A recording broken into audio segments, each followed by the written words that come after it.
This is the Work Smart Hypnosis podcast, session number 353. Can you fire a client? Welcome to the Work Smart Hypnosis podcast with Jason Linett, your professional resource for hypnosis training and outstanding business success. Here's your host, Jason Linett.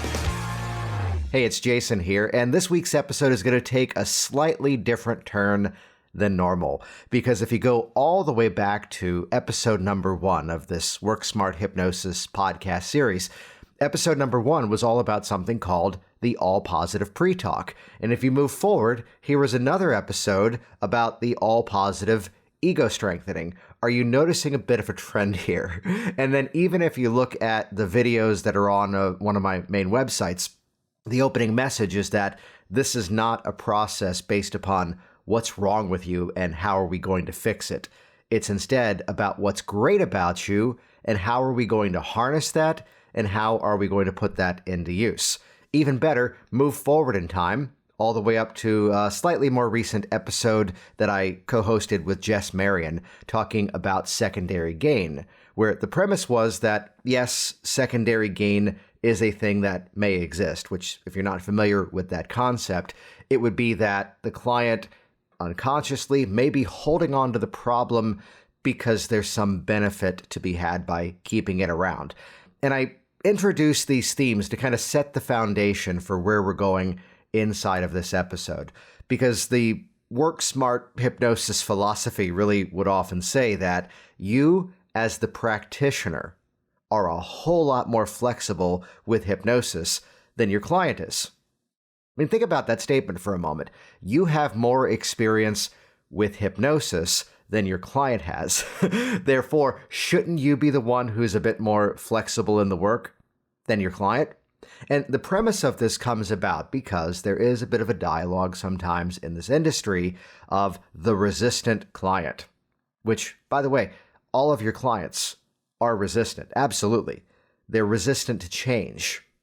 If they weren't, they wouldn't need to be your client.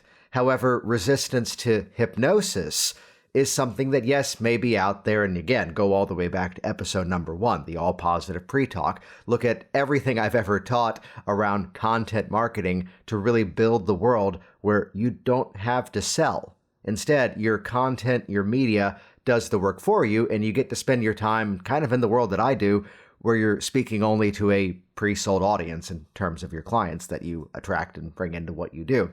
So do you notice a trend? I'm kind of stacking the deck. I'm sort of building this case for this very positive way of looking at the work that we do. And where this often may come from would be that here's sometimes the sort of protocol approach to hypnosis. Here are these 5, these 6, these however many steps. Here's the way that some techniques are taught as this is the one true model. And if you don't use this, you're not going to get results. By the way, that's what we call marketing. And if you have someone in front of you and they're not responding to that process, some of these protocol approaches often would say that means the client isn't ready. I mean, I heard in a workshop the other week, if a client falls asleep, it's a resistance strategy. It's an avoidance pattern. Maybe. But then again, maybe not. I can think back to when I was seeing clients in the evening, and here's the person who runs their life kind of like me. I wake up most mornings at like 5:15 in the morning, if not slightly earlier, and then turning off my alarm so it doesn't wake everyone else up.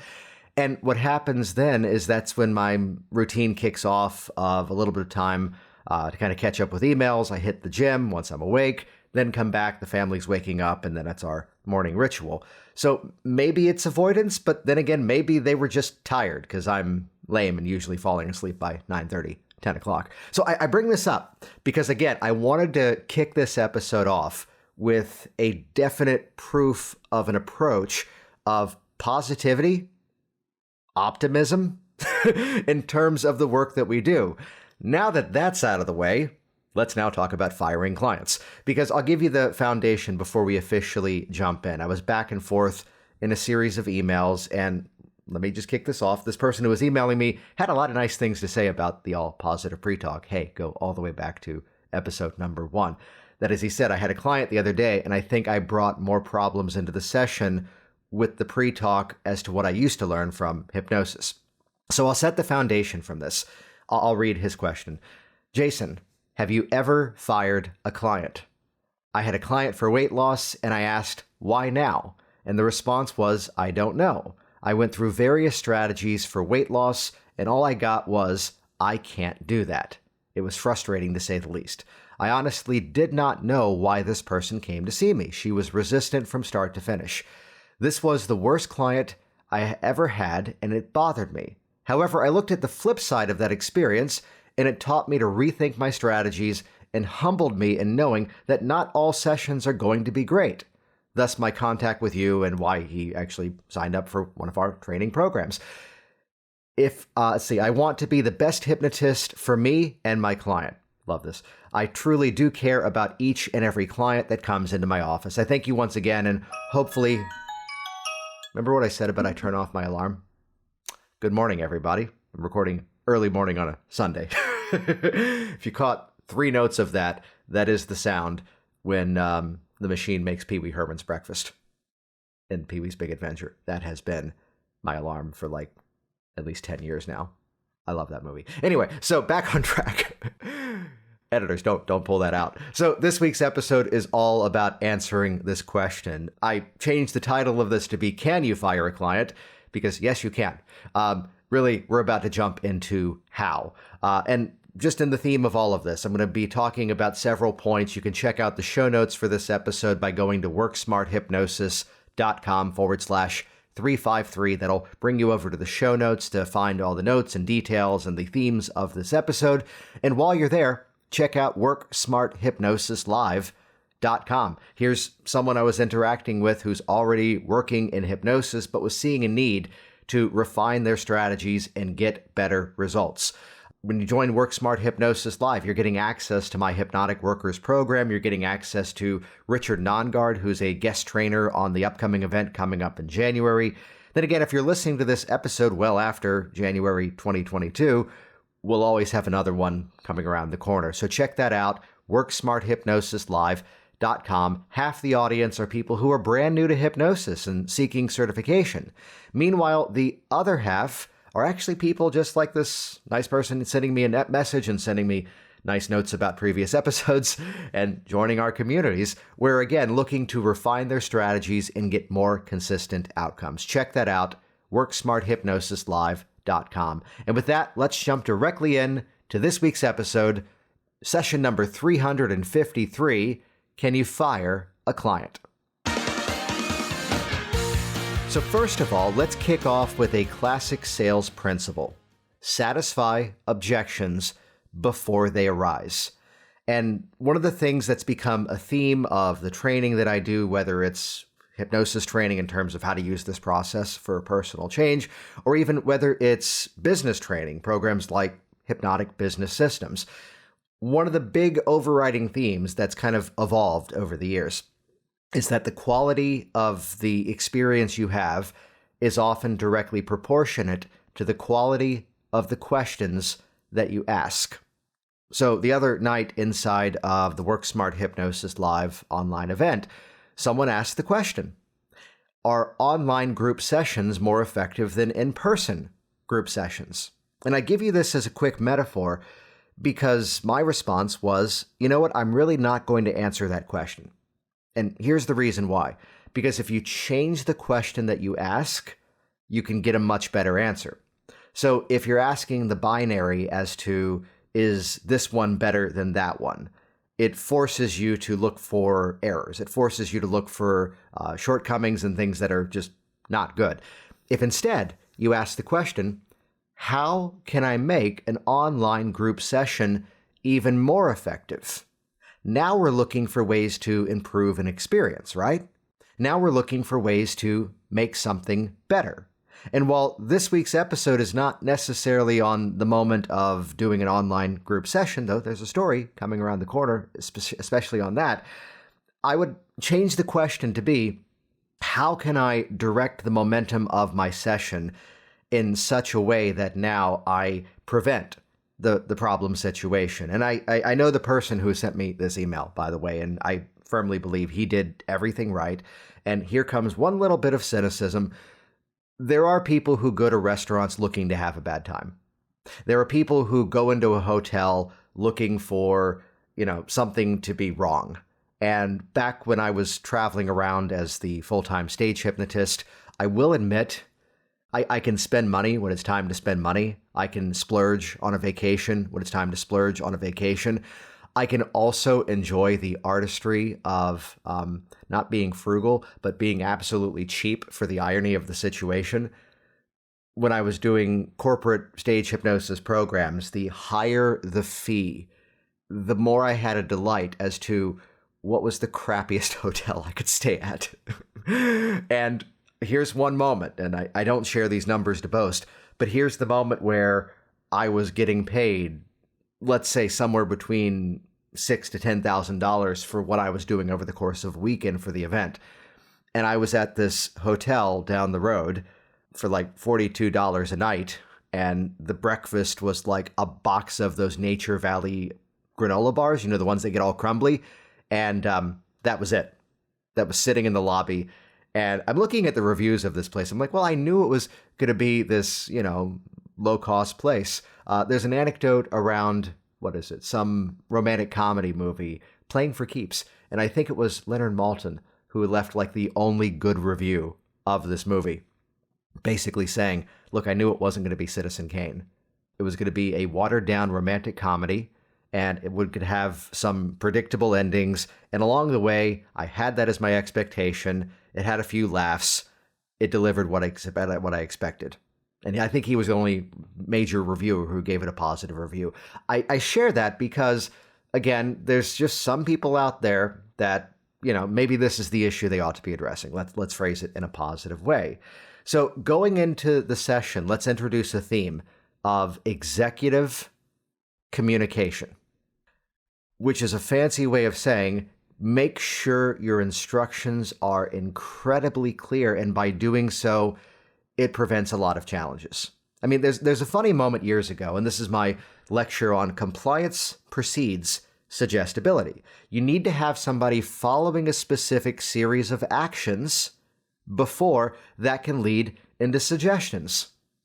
The introduction to my arm lock testing convincer, which is not just meant to be a hypno stunt, and Work Smart Hypnosis Live, we teach you how to take hypnotic phenomenon and turn it into an interactive change process and amplify the results, because the outcome of the phenomenon now connects to the outcome of their change.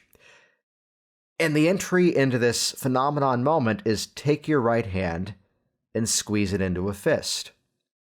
And I'm working with this guy, for the sake of today's story, we'll call him Peter. And I say to him, Peter, go ahead and take that right hand, squeeze it into a fist. And nothing happens. And this is where, again, in some schools of thought, they would say, oh, now he's being resistant. Now, he doesn't want to do this. No, I just repeated my instructions. Executive communication. I became extremely clear. I learned about executive communication, by the way, by looking at how people write SOPs, standard operating procedures, for their staff, for virtual assistants, for designers. The way that we have a whole checkpoint list of what has to happen when a podcast goes out, what has to happen when it's time to update. Here's an example, the Work Smart Hypnosis live training, when the last one sold out and we have to launch the next one. And sometimes it is this executive communication style of open up your web browser with Google Chrome, because one of the softwares works best with that. Open up these 4 pieces of software. Have this one as a checkpoint. And again, it's step by step by step.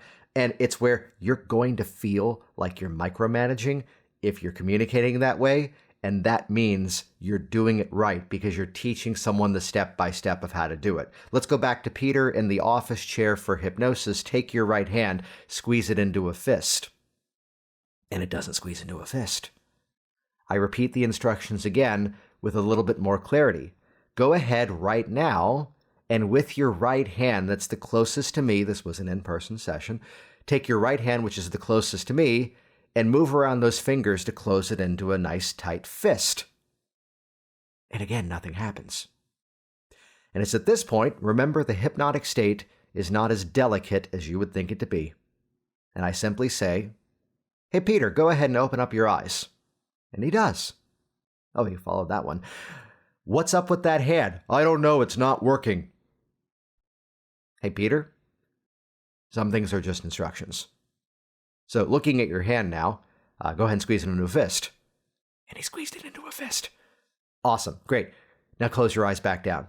Now, by the way, it was all done in a friendly, kind of playful way. And from that point forward, the rest of the session went exactly as planned. So recognize there may be some moments where this is my approach. This is my internal dialogue. This is the negative that I allow myself to go into in a session. Meaning of the communication is the response that it gets. So if something doesn't happen as planned, what it really means is that I did not express the instructions in such a way that now this person will understand what I meant, which means it is then my responsibility to phrase it in a better way to get that desired reaction. So this is a different situation than the email that I received, but I wanted to share that as a nuance because sometimes you might just have to slow down and give another specific set of instructions. Used to be in the Washington, D.C. metro area up in Northern Virginia when I was up there, majority of my clients were people that English was not their first language, and recognize sometimes it's just a need to express instructions in a very literal way. And once you're in sync, once you have that this is the balance in my mind between the Elman and the Ericksonian style. Once I've began as the mechanic and then I can transition over to artistic, then we're in sync. Then we have rapport, then the process is in motion, and I can do that. Now, this is, by the way, a big reason why I'm a huge proponent of something that I now call the velvet rope strategy. You can check this out. I'll plug it here because it's just a $27 mini training. You can find it over at velvetropehypnosis.com. Because in many cases, I'm going to prevent the challenge even before it arises. Part of my story is that, yes, there are people who edit my websites, create my graphics, the incredible team over at Podcast Network Solutions who edits the sound of this and makes me sound better than I actually am, video editors, and even at times bringing on other people to run segments of my business. So I bring that up because the opportunity to get on a call with a client, I still do that myself. However, given the range of clearly that seeing hypnosis clients is not the only hypnosis thing that I do, I have not yet outsourced the one-to-one conversation, the consultation of the client coming in. However, we have made use of the incredible gift of technology and the ability to duplicate myself. My clients now watch a video, which is admittedly a little longer than it ought to be, and that was an intentional choice. Because I want to work with the diehards who are sold on the fact that Jason Linett is the guy to go to. And we use video to educate and inform and bring people into my world. Then they have to go through a couple of steps, one of which is answering a few questions on a calendar application, which makes it so, again, there's some ethical and literal hoops, not literal, metaphorical hoops. Literal hoops, that'd be an interesting hypnotic process. We need to buy hypnohoops.com. Anyway, so the opportunity, don't put that link in the show notes. We don't own it. Someone's going to buy it now and point it at something. But by having people have to go through some hoops, I will say this type of situation with the client from this email is one that admittedly, maybe one gets through a year, if even that. And that's part of where the whole velvet rope strategy came from. And I'll reference some people who have said some really nice things about this over the years. I'll just reference them generally here. Here's people who say, again, I've weeded out the problem clients. I'm now only speaking to people who have paid me in advance of talking. This is one of the best things you can plug into your business. I'll directly plug it. We don't tend to do a lot of direct sales here, but hey, it's $27. velvetropehypnosis.com. Go there, watch the video, get it. You'll see why it can transform what you do. I bring that up because this is how I weed out this type of problem situation well in advance. Because the person who's not going to answer my questions on a form is very likely the person who's coming in looking for something to criticize, looking for something to complain. So notice, by the way, the whole first half of this episode has been how to prevent this issue, because this is your best situation. This is your best way to not have to deal with this. But again, one may come through over time.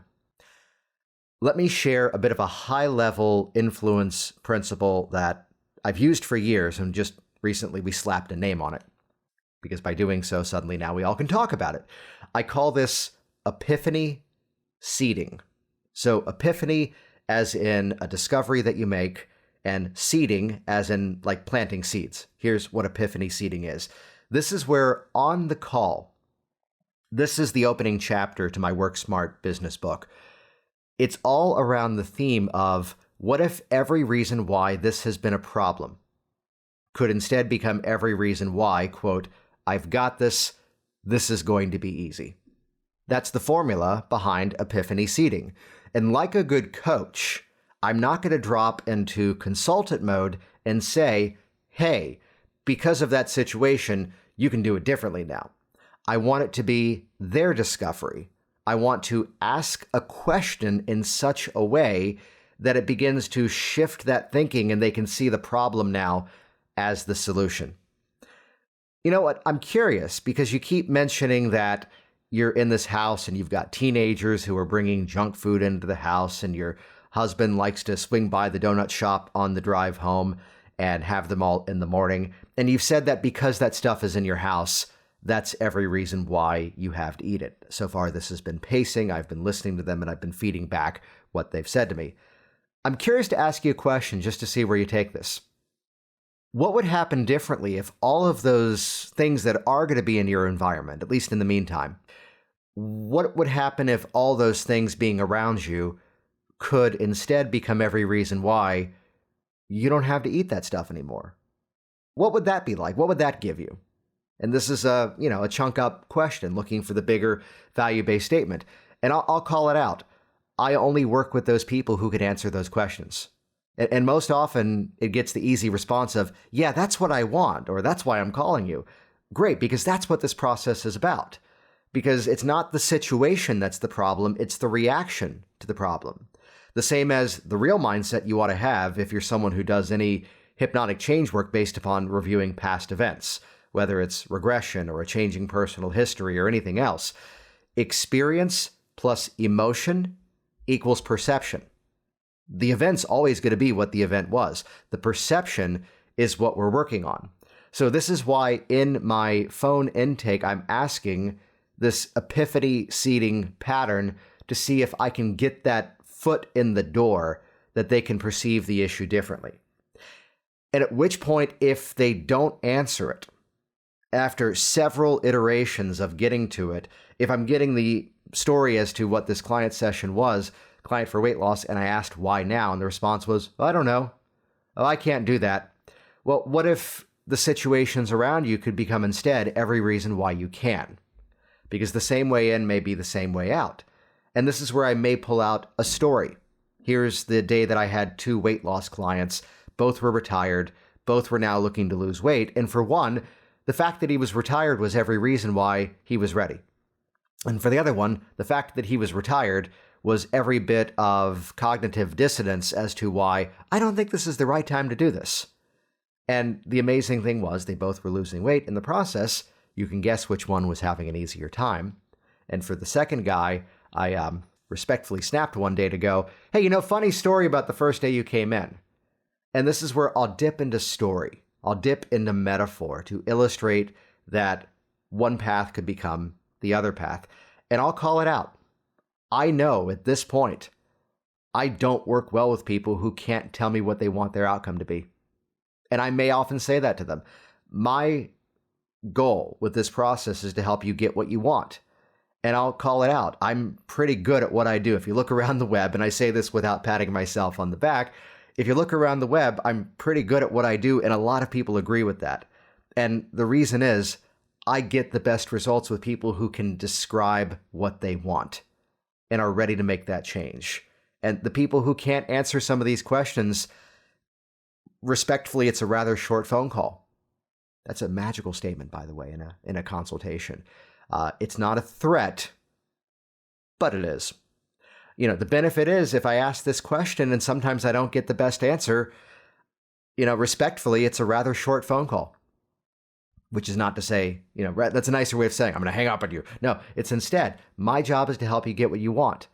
So let me ask you one more time. That's how it's been up until now. And here's what you want to change. Why'd you call me?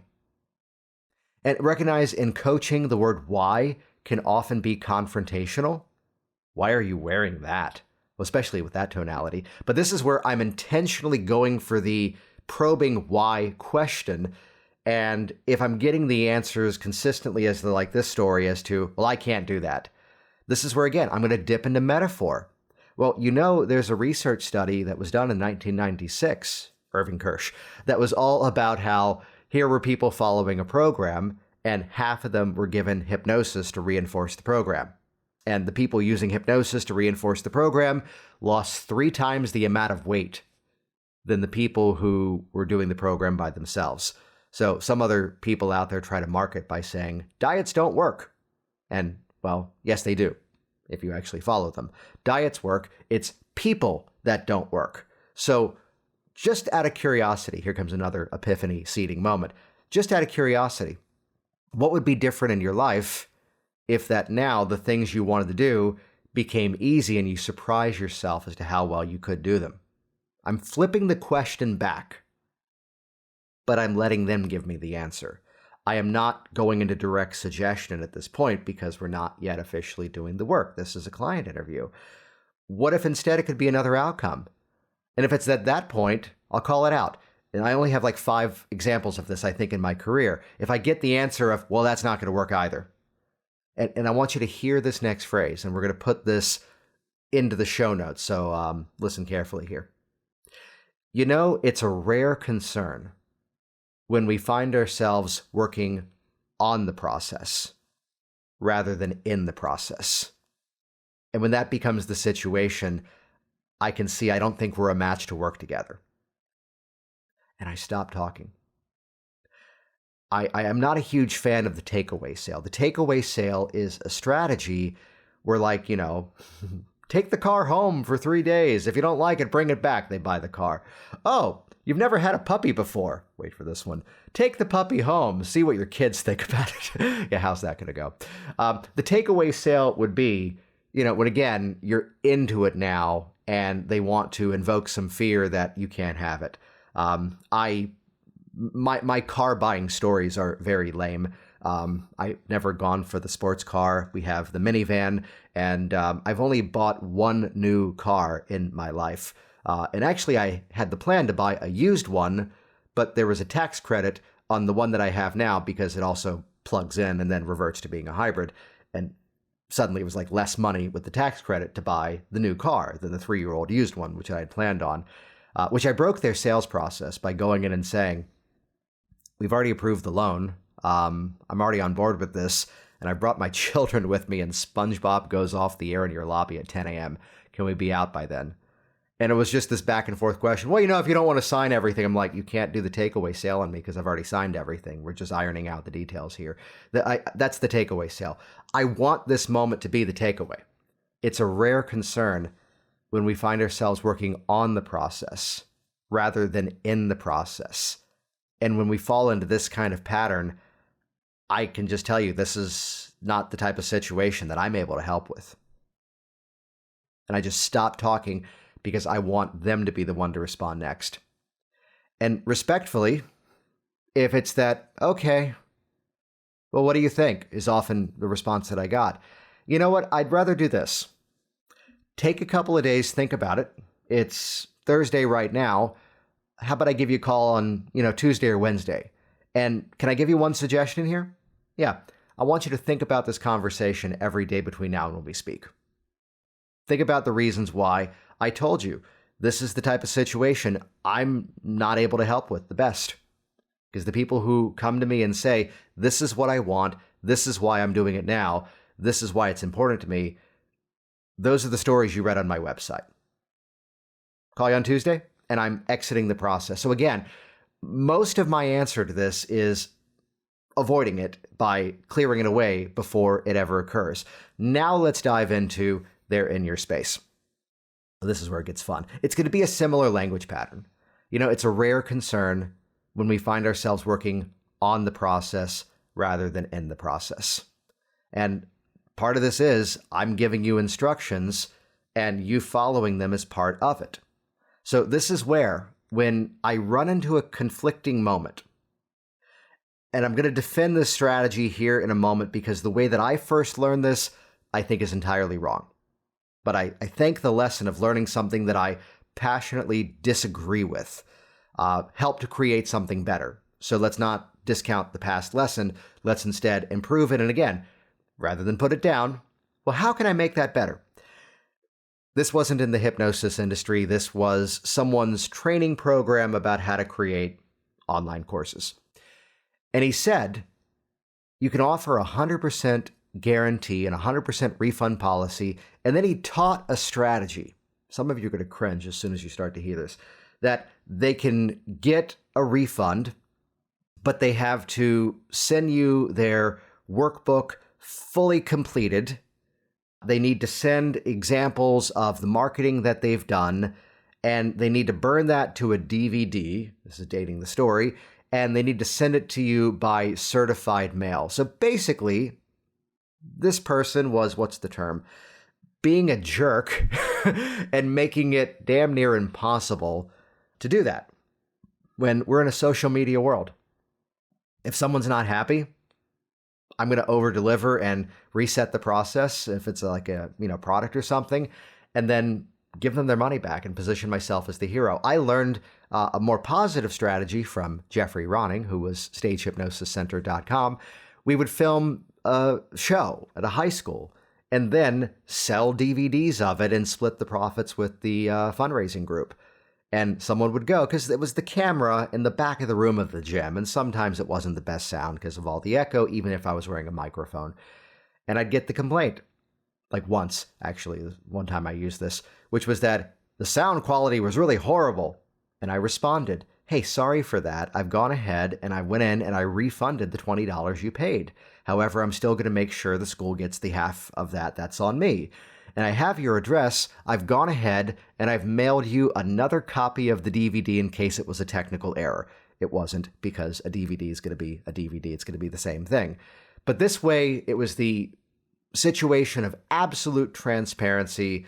I was the hero. I gave them their money back. I still gave the donation to the school, and I still, sent over another DVD of it. If the story ever was told to anyone else at the school, it was that, wow, this guy's the hero, even though the second DVD sucked as much as the first one. That's kind of this situation of transparency I want to come from. So I don't like that thing that I learned as to, you have to do all these things to prove you did your part. It's up to you. And that was, again, in the context of an online program. So I bring this up here, though, because the adaptation of it became, it's my job to bring my client back into the process. So I'm going to teach them stuff. I'm going to give them things to do. And this is where I've said, in the moment where someone hasn't achieved what they've wanted, they're very often not blaming the hypnosis. And my whole category of resources is in the world of self-hypnosis techniques you can do anytime, anywhere, and no one knows you're doing something. So you can't say to me, I didn't have time to do that, because you could be doing it right now and no one would know.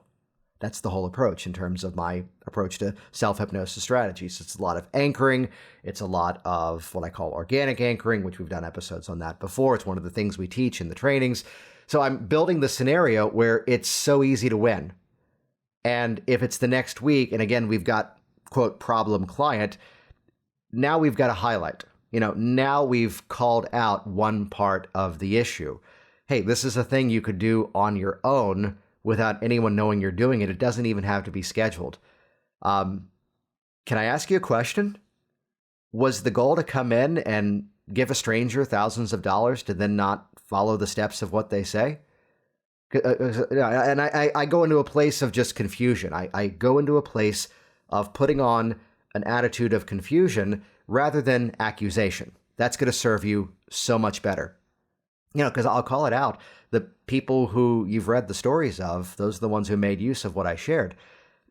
You tell me, is there some other stuff going on that I should be aware of? I'm going into self-blame again. Sound familiar? I want them to have to defend themselves is where I'm going here. Is there something else going on that I should know about? You tell me. I've got other projects I could be working on. I mean, this is our second session.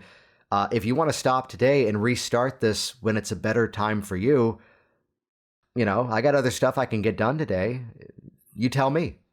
And I'm putting this to a place where, again, Epiphany Seeding is really the theme of this week's episode. I want them to have to defend themselves. I want them to have to rise to the occasion, because this is where it gets real. And let's call it out. This is probably the pattern as to why they're still inside of their issue if it's something habitual. And I might even epiphany seed that question. Do you mind if I ask a question? This is all softeners. Do you mind if I ask a question? And I'm careful to ask this because I never want to be accusatory.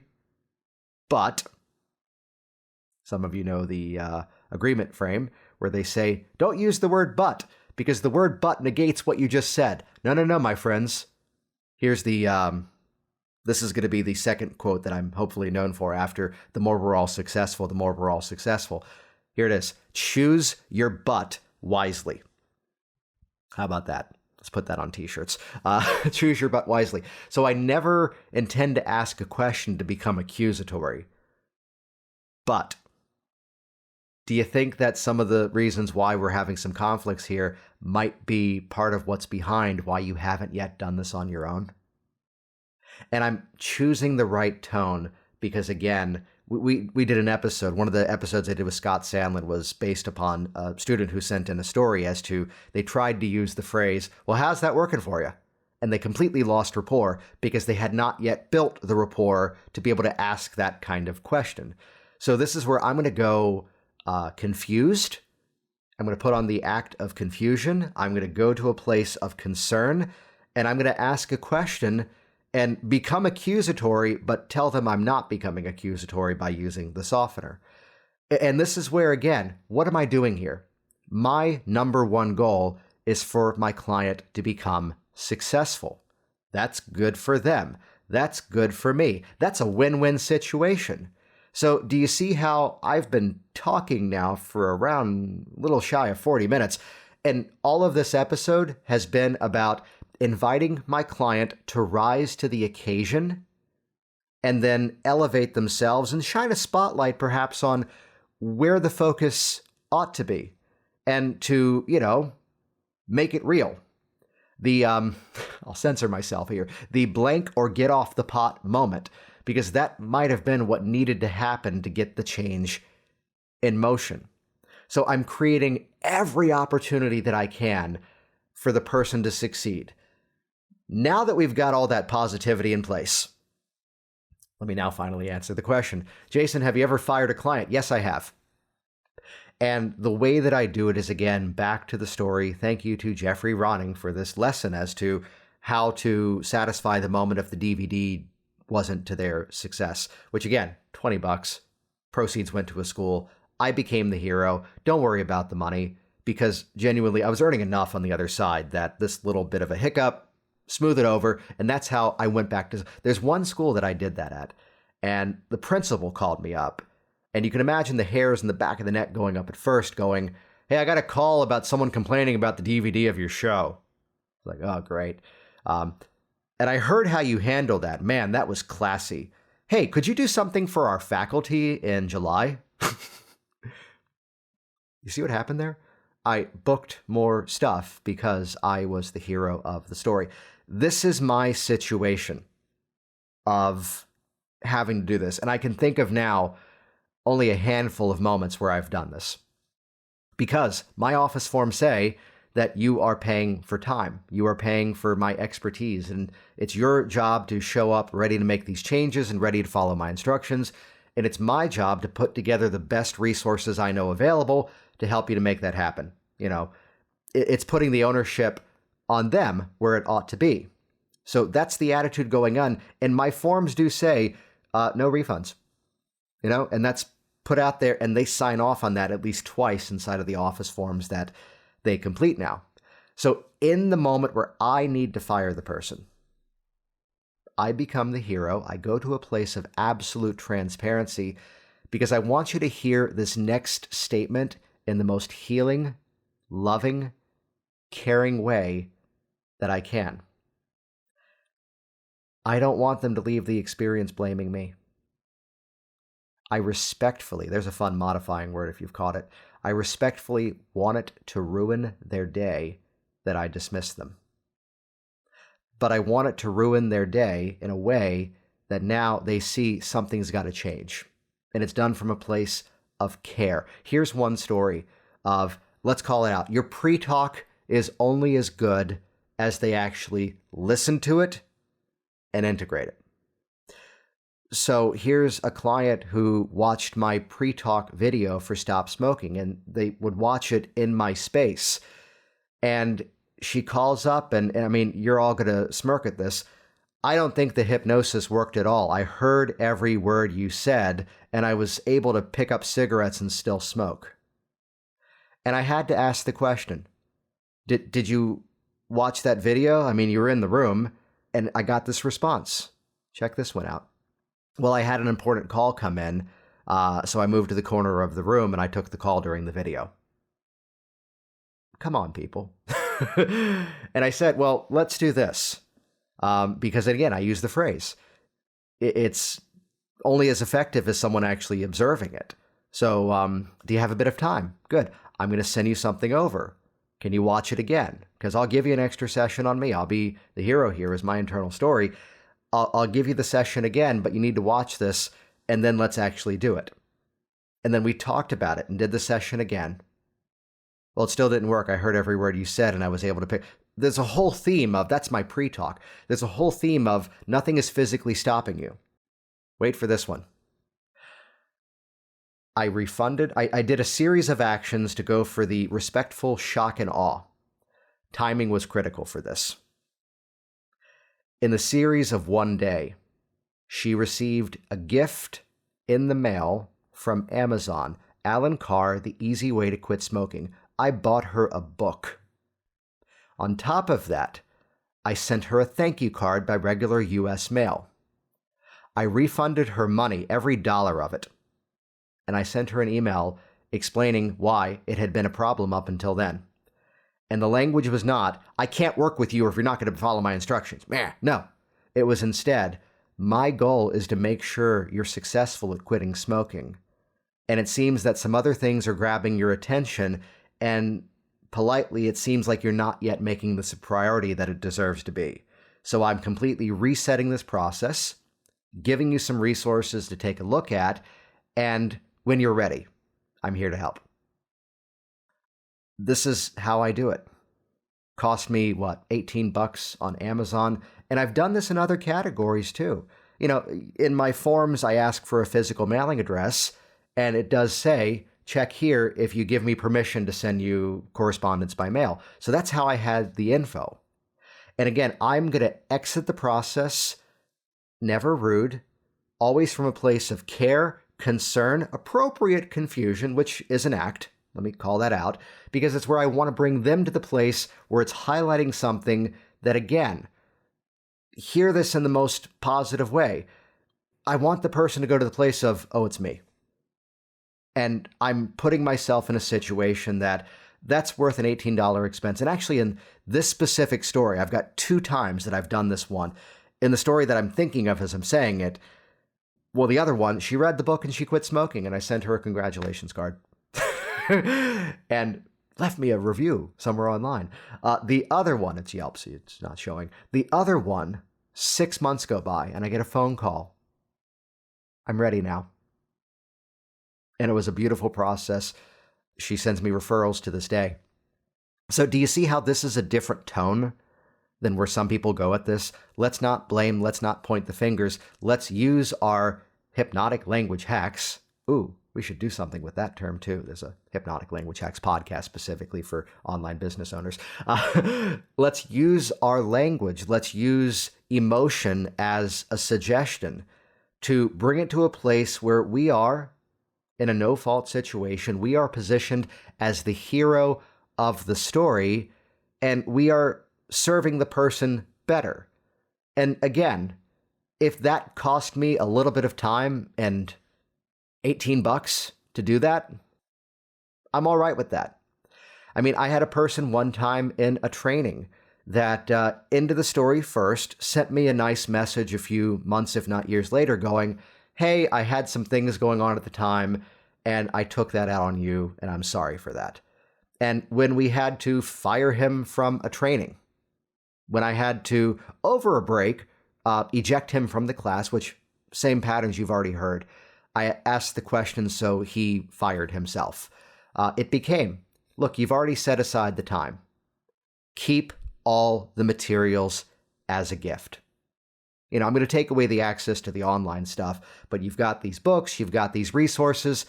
That's on me. And you've already set aside this time to attend something.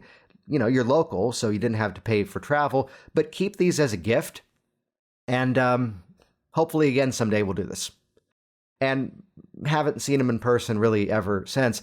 And again, position as the hero. And what did that cost me financially? A little bit of time, and maybe in that situation, $70 or $80 worth of books. That was a moment, by the way, that I had to keep the room positive because this person was creating conflict with other students. So I did have to use a make 'em up. I do this with my kids, by the way, because they recently learned what fiction and nonfiction books are, to which I go, well, there's two types of books. There's nonfiction, which are stories that are true, and make 'em ups, because there's no words for books that are not nonfiction. And of course, now they're arguing with me going, that's called fiction. I'm a good dad, I swear. So I had to make something up. Hey, everybody. It was the end of the class that day, actually. Hey, everybody, I've got cleaners coming in tonight, which meant I had to clean the office. Hey, I've got cleaners coming in tonight. So everybody, please pack up all of your belongings and bring them with you. Don't leave anything here, because otherwise it might get thrown out, or we might not be able to find it. So again, I'm going to go to a place of positioning myself as the hero. And at the end of the day, I think I've only really processed refunds of this style less. And I mean, I'm going all the way back to 2005 when I was working in theater. And here's a fun one. My first stop smoking clients were actors, singers, and dancers who were smoking to stay thin. There's a fun dynamic. That's kind of where the confidence comes from now in the stop smoking work that I do. Dating back to then, so at this point, 16 years running in terms of client work. Before that, it was kind of, a thing that was accenting a hobby of magic and a curiosity around stage hypnosis. I think I've only done this less than 10 times in all these years. So less than once a year, if even that. And always making sure it ends on a positive note. So I wanted to give a little bit longer of an answer to this. I sent this person an email who asked this question going, hey, I'm going to answer you, but I'm going to do it my way because there's more to it. I could just say yes. And instead, I want you to hear, first of all, how to prevent it, as well as how to make sure that if it happens, it ends on a positive note. We're in a social media world. And back to the story of the hotel with the open box of the crumbly granola bars, back to the story of Leonard Maltin leaving a positive review for an okay enough romantic comedy movie. I went online and I left a positive review. I highlighted what I expected it to be. I highlighted what it was. And I even threw in a qualifier to say, if you're not too picky while traveling and you just need a place to sleep for a couple of hours and then get on the road, this is a great choice. If you're traveling with family or you're doing meetings in a hotel room, there's other options in the area. So can I give you all an action step as part of this, which really, I think this action step really has a lot to do for how we can start to prevent this issue, how we can improve others, how we can help other businesses grow, and how we can think differently in terms of what we do. And it's not that I would tell you to go online and leave a review for something that I do, but okay, if you want to leave it for me, thank you. If you want to do this for a restaurant that you like, a business, a service provider who's done good work for you, let me give you an action step. In the next 24 hours, go leave a positive review online somewhere. Again, if you want to do it for me, thank you. I appreciate it. It helps us to grow this program. I always mention the reviews in the outro of this show. Or again, if you just want to put up a post online and say, hey, my accountant really saved me last year when he helped with this. Or, hey, here's the person who answered some questions when I was curious about switching my health insurance. Or, hey, here's this restaurant that we all went to, and they did a great job of making sure everyone was happy, and they saw my kid was kind of upset about something, and they over-delivered, and this waiter was great. Go out there, spread some positivity, because this really, I think, is the solution to how we can begin to create a dynamic shift, not only in the hypnotic industry, but also in the world. Go out there, find something positive, tell other people about it. This way we start to change that wavelength of people's minds. So hopefully you don't have to fire a client. Jason Linett here once again, and as always, thank you so much for leaving your reviews online for this program. Sound familiar? Thank you so much for sharing episodes of this program and your ongoing conversations in this industry. That is something we never intended to become what this program is now. That here are conversations in other communities, other training schools, and people are answering questions by sharing resources, not only, episodes like this that are my stuff and my stories, but saying, hey, here's what Chrissa Marie Bowman said on this episode. Hey, here's what Nathan Gist said on this episode. Here's the Karen Gray episode, and she tells her story.